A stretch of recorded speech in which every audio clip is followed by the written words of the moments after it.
Technician நண்பர்கள் அனைவருக்கும் வணக்கம். சென்னையிலேருந்து ஹாஜா பேசுகிறேன். இன்றைக்கி நம்ம பார்க்கக்கூடிய வண்டி பார்த்திங்கன்னா BMW 310cc. இது BMWடைய 310cc மாடல்.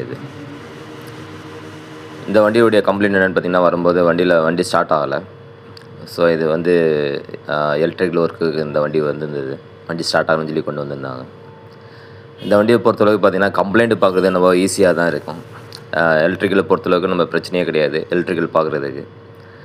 ஸோ இந்த வண்டியில் அதாவது நம்ம கழட்டி மாற்றுறதுடைய வேலை தான் இதில் பார்த்திங்கன்னா கிட்டத்தட்ட ஜாஸ்தி. இதில் நம்ம ஒவ்வொரு பொருளையும் நம்ம கழட்டும் போது பார்த்திங்கன்னா கொஞ்சம் மைனூட்டாக கொஞ்சம் கழட்டணும். இந்த வண்டியில் என்னென்னு பார்த்திங்கன்னா, வண்டியில் இருக்கக்கூடிய இக்னிஷன் காயில் ப்ளஸ் வந்து ஃபியூல் இன்ஜெக்டர். ஸோ இக்னிஷன் காயிலும் ஃபியூல் இன்ஜெக்டரும் என்ன ஆகிடுக்குன்னா, ஃபுல்லாக எலி வந்து என்ன பண்ணிக்குன்னா டேமேஜ் ஆகிடுக்கு ஃபுல்லாக. இது கப்ளரே பார்த்திங்கன்னா வித்தியாசமாக இருக்கும் கப்ளரே. இது நம்ம நார்மல் வண்டியில் வரக்கூடிய ஒரு கப்ளர் மாதிரி இருக்காது. இதில் அதுக்கு வரக்கூடிய சாக்கெட் இது நம்ம என்ன பண்ணியிருக்கோன்னா, இதில் எல்லாமே செக் பண்ணி பார்க்கும்போது இதில் வந்து நம்ம ஓபிடியை பொறுத்தளவுக்கு சிம்பிள் தான். இந்த வண்டிக்கு வந்து செப்பரேட்டாக எதுவும் ஓபிடி கேபிள் எதுவும் வராது. இது ஏறத்தர பார்த்திங்கன்னா இது காரு தான், ஒரு மினி கார்னு சொல்லலாம்.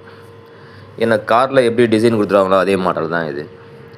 பாருங்கள், இப்போ இக்னிஷன் காயிலுக்கு பார்த்திங்கன்னா அந்த கப்ளர் சாக்கெட்டு கட் ஆகிடுச்சு. ஸோ அது நம்ம என்ன பண்ணோன்னா, நம்மக்கிட்ட இருக்கக்கூடிய ஒரு ஒயரிங் கப்ளர் வச்சு நம்ம என்ன பண்ணியிருக்கோன்னா ஆல்ட்ரு பண்ணியிருக்கோம். கிட்டத்தட்ட பார்த்திங்கன்னா இந்த இக்னிஷன் காயில் பார்த்திங்கன்னா எல்லாம் குறைஞ்சது பார்த்திங்கன்னா ஒரு 4000 வரும், 4000 வரும். அந்த இக்னிஷன் காயிலுக்கு வரக்கூடிய கப்ளரை பாருங்கள், அந்த மாடலில் வண்டியில் வரக்கூடிய மாடல் எப்படி இருக்குன்னு பாருங்கள். ஸோ இது நம்ம என்ன பண்ணிங்கன்னா ஆல்டர்னேட்டிவாக நம்ம என்ன பண்ணியிருக்கோன்னா, அதுக்கு தகுந்த மாதிரி சூட்டபுள் ஆகிற மாதிரி இக்னிஷன் காயிலுக்கு நம்ம என்ன பண்ணோன்னா ஆல்ட்ரு பண்ணியிருக்கோம். அது மட்டும் இல்லாமல் பார்த்திங்கன்னா ஃபியூல் இன்ஜெக்டர் அது அப்படியே பேக் சைடில் இருக்கும். கடைசியில் பார்த்திங்கன்னா அந்த ஃபியூல் இன்ஜெக்டர் வயரும் பார்த்திங்கன்னா அதில் அதுவும் டேமேஜ் ஆகிடுது. அதாவது இது கப்ளர்லாம் பார்த்திங்கன்னா இது வந்து ஒரு காருக்கு வரக்கூடிய ஒரு வயரிங்கில் வரக்கூடிய கப்ளர் மாதிரி தான் இதுலேயும் கொடுத்துருக்காங்க அதில்.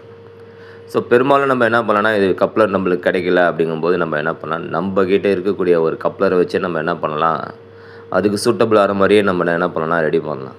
இதெல்லாம் பார்த்திங்கன்னா விலை ஜாஸ்தி. கப்ளரே பார்த்திங்கன்னா இது இந்த ரெண்டு கப்ளரும் கேட்கும்போது என்கொயரி ஆகும்போது அதுவே கிட்டத்தட்ட ஒரு 1200 கிட்ட வந்துச்சு.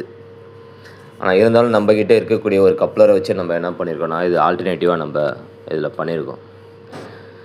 இந்த வண்டியை பொறுத்தளவுக்கு பார்த்திங்கன்னா ரொம்ப கழட்டும் போது பார்த்திங்கன்னா நம்ம தெரியாது. அது நம்ம ஒன் டைம் நான் கழட்டிட்டேன்னா ஈஸியாக தெரிஞ்சிடும். இது பார்த்திங்கன்னா ஒரு மேக்னெட்டு பார்த்திங்கன்னா டேங்குக்கு மேலே இருக்கக்கூடிய, அதாவது சொல்லுவாங்களே